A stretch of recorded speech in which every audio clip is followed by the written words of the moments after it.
The thickness of a furnace filter can directly impact the airflow.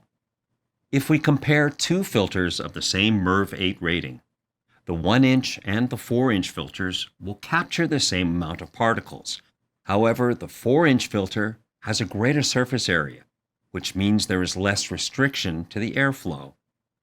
1-inch filters are more restrictive, as the same amount of air will be concentrated through a smaller surface area.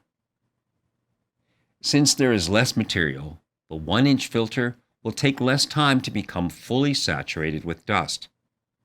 A 4-inch filter will cost more, but will also last longer. To upgrade your filter to a higher MERV rating and a larger thickness, you'll likely need to upgrade the filter housing. To see what upgrades are possible for your system, consult an HVAC technician. If you'd like to learn more about MERV ratings and pressure drop, watch the video linked below. If you like this and want to see more tutorials and informational videos, then subscribe to our channel. And if you need help, you can call or visit an AMRE location to talk with our knowledgeable staff. Thanks for watching.